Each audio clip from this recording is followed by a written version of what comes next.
പ്രതിപക്ഷ V D Satheesan ഇപ്പോൾ മാധ്യമങ്ങളോട് സംസാരിക്കുകയാണ്. തത്സമയം സംഘപരിവാറിനെതിരായി, അതായത് ക്രൈസ്തവർക്ക് നേരെ, അവരുടെ സ്ഥാപനങ്ങൾക്ക് നേരെ നടക്കുന്ന നിരന്തരമായ ആക്രമണത്തിൽ പ്രതിഷേധിച്ചുകൊണ്ട് സുപ്രീം കോടതിയിൽ അവർ കേസ് കൊടുത്തിരിക്കുക.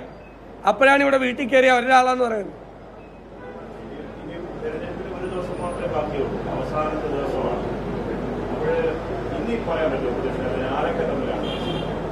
ഞങ്ങൾ പറഞ്ഞല്ലോ, പാലക്കാട് ഐക്യ ജനാധിപത്യ മുന്നണി UDF-ഉം BJP-യും തമ്മിലാണ് മത്സരം. CPM 3-ാം സ്ഥാനത്ത്.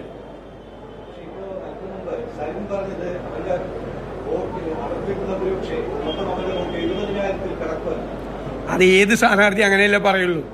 3-ാം സ്ഥാനാർത്ഥി, നിങ്ങൾ ഇവിടെ മത്സരിക്കുന്ന ഏതെങ്കിലും സ്വതന്ത്ര സ്ഥാനാർത്ഥിയോട് ചോദിച്ചു നോക്ക്, ആരും ജയിക്കുന്നതേ പറയുള്ളൂ. അപ്പം അത് തെറ്റു പറയാൻ പറ്റില്ല.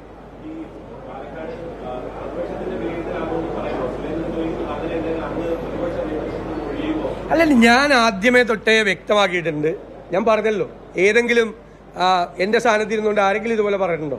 ഈ പാലക്കാട് തെരഞ്ഞെടുപ്പ് സർക്കാരിൻ്റെ വിലയിരുത്തലാകുമോ എന്ന് പറയാൻ, ആകുമെന്ന് പറയാൻ മുഖ്യമന്ത്രിക്ക് ധൈര്യമുണ്ടോ? ഒന്നും.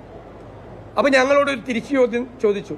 ആരായിക്കോട്ടെ, പ്രതിപക്ഷത്തിൻ്റെ കൂടി വിലയിരുത്തലാകുമോ തെരഞ്ഞെടുപ്പ്? ആയിക്കോട്ടെ, പ്രതിപക്ഷത്തിൻ്റെ വിലയിരുത്തലായി തന്നെ കണക്കാക്കും. ഇവിടെ നല്ല ഭൂരിപക്ഷത്തിൽ ഞങ്ങൾ ജയിക്കും.